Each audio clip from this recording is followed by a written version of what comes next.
don't want to look like a loser right now, but everyone saw I was better than Justin that fight, but the UFC wanted him to win. The lad smashed my eye with his finger. I had to play all of the rounds with a broken eye, which is not fair.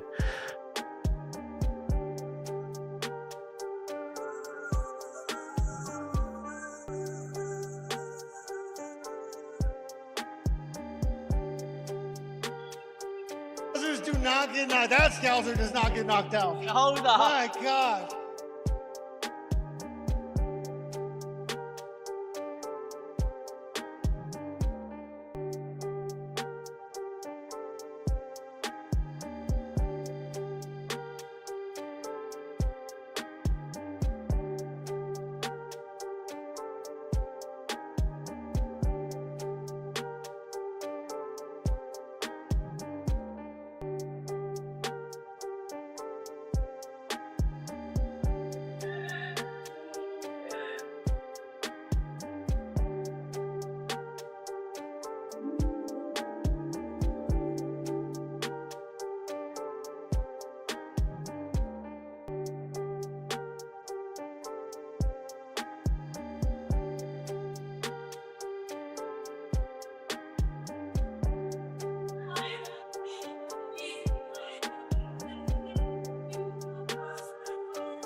That fucker's right. Scousers do not get knocked. That Scouser does not get knocked out. I'm a Scouser. We don't get knocked out. We don't get knocked out. I take that all day. Hold on. My God. What a fucking gangster. Obviously delivered in the main event, capped off with a war. Just give us your thoughts on Justin Gaethje and Paddy Pimblett delivering a 5-round battle. Yeah, I mean, what a couple. So Paddy Pimblett at the weigh-ins yesterday says, I'm going to knock this motherfucker out tomorrow. And I was like, that's interesting.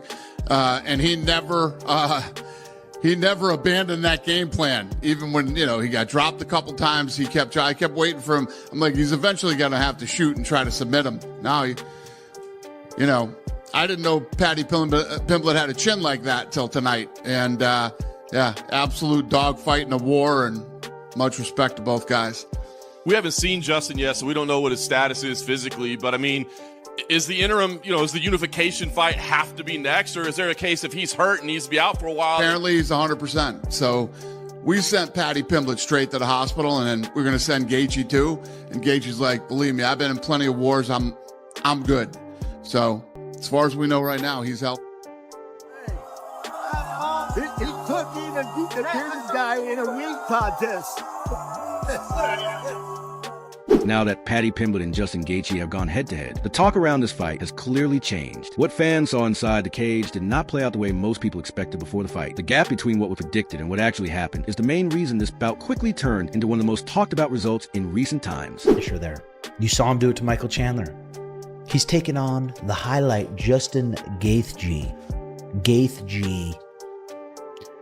26 wins, 5 losses, 20 KOs. The dude fucking KOs people. Early on, he'd calf kick the fuck out of people. He'd calf kick people where they couldn't take it anymore. He had many TKOs from calf kicks alone. The guy is just a dense fucking ball of muscle, built for fighting, 37 years old now. He's crumpled people with his left hook. He's crumpled people with his right hand. Paddy Pimblett is going to have to be very careful throwing his flurries on Justin Gaethje. Justin Gaethje will sit down and rip a left hook, or sit down, drop his head, and launch a right hand. That's Justin Gaethje's ways to win. He could KO Paddy. Before the first punch was even thrown, experts were divided. Some believed Paddy Pimblett's wild movement and strong grappling could break down Justin Gaethje. Others felt Justin's calm style, power, and patience would make Paddy pay for every mistake. That split in opinion set up a fight where each moment felt like it could change the story right away. I'd love to see fucking Justin Gaethje with the title around his waist. He earned it. Justin Gaethje's fought all these fucking monsters his whole goddamn career. Edson Barbosa, Donald Cerrone, Eddie Alvarez, Dustin Poirier, Habib, Michael Chandler, Charles Oliveira, Fiziev twice, Dustin Poirier again, Max Holloway. Like, holy shit. He's fought the elite. So I'd love to see Justin Gaethje get it done. If I had to put, this is hard. If someone gave me $10,000 to bet with and they said, hey, put it on who you think's going to win. God. I'm going to say 60-40. 60-40, 40% chance that Justin Gaethje knocks Paddy Pimblett out. Hits him on his chin. When Paddy Pimblett's flurrying, hits him right on his fucking, hits him right on the scouser chin. Bunk. Gets dropped. 40% chance, I think. 60% chance this fight, Justin's not able to find him. It's a little bit, it's like a spastic, weird style. He's not able to find his chin.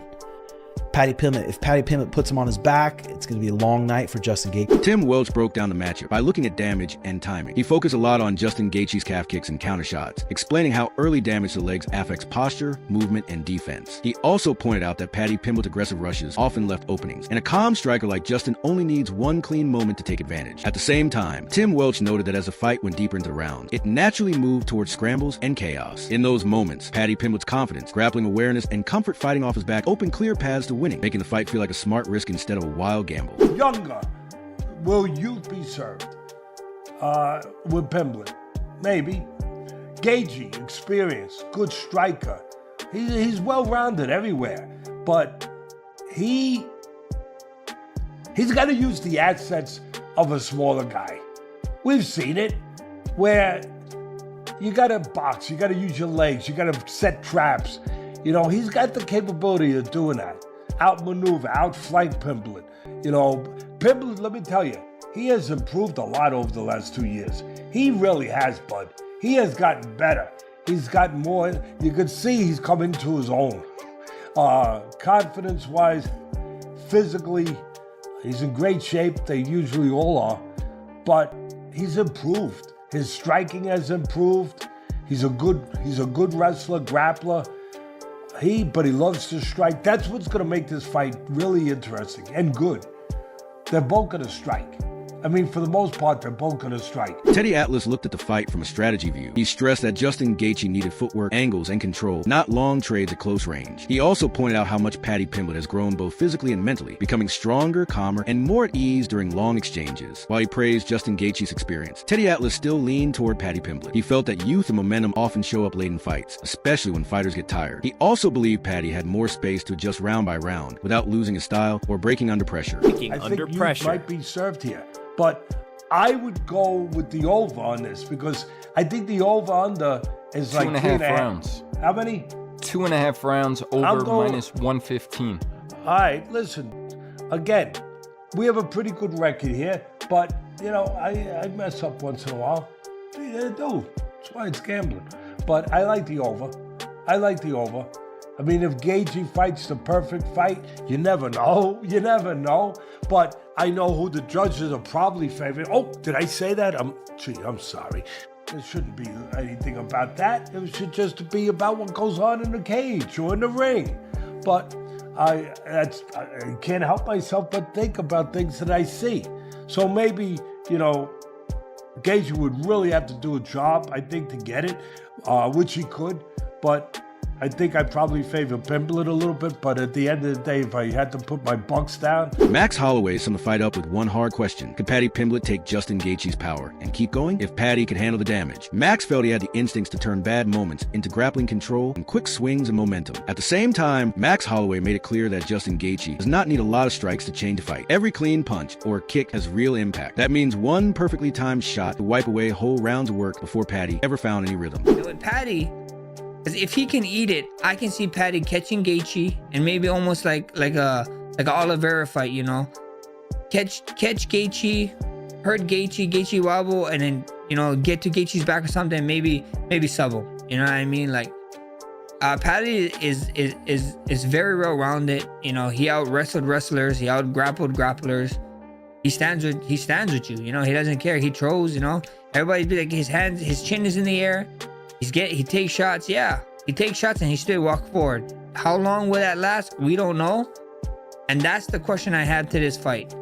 Or what his reaction is going to be when Justin Gaethje catches him. Because Justin Gaethje punched like a truck, he kicks like a... Merab Dvalishvili saw the matchup as a real coin flip with two clear and tough paths. One end with Justin Gaethje breaking Paddy Pimblett through steady damage. The other happens if Paddy lasts long enough to pull the fight into grappling moments where control slowly shifts away from Justin. For Merab, the key factor was not skill alone, but pain tolerance. Both fighters have the ability to win, but only one could keep taking punishment while still thinking clearly and making smart choices as tiredness and pressure build over 5 rounds. For me, this is a flip-up, bro. I'm not surprised if any of these guys win, because I can see 2 clear paths to these guys winning. I can see Gaethje catching Paddy, putting him down, finishing him. Then I can see Pimblett catching Paddy, Pimblett catching Gaethje, maybe knock him out or hurt him enough to where he can get a submission. I think so. Paramount, the UFC did a really great really great job of putting this first Paramount card together. From the main card, the first main card fight, to the main event is sick. It's gonna be action-packed, and you fans are gonna love it. The new fans are gonna love it. I mean, Gaethje is just violence. Paddy Pimblett doesn't run away from violence. It's gonna be a fun fight. Like I said, I don't know who to choose. I'm not choosing no one. I see both guys. I think this is a coin flip. I think whoever can endure the more damage is going to win this one. Demetrius Johnson focused on Paddy Pimblett's need to stay hard to read. He explained that constant threats, scrambles, and creative entries could force Justin Gaethje into defense, where small position mistakes might quickly lead to submissions or long control. Demetrius also noted the gap in experience without downplaying Paddy's skill. He stressed that once positions are set, names no longer matter. At that point, technique matters most, and Paddy's success on the ground comes from timing and creativity, not who he is facing. But with that being said, let me get to the keys of victory for both these guys. When you look at Paddy Pimblett, keys of victory Paddy Pimblett has got to be dynamic. We're starting to see Paddy Pimblett become more comfortable inside the octagon. So the key victory number 1 for Paddy Pimblett is be dynamic, meaning that if Justin Gaethje puts you against the cage, don't be scared to do a flying triangle. If Justin Gaethje tries to go for a dump, go for a Kimura, because 9 out of 10 times when he does that, he's able to turn it into something that favors him in the fight.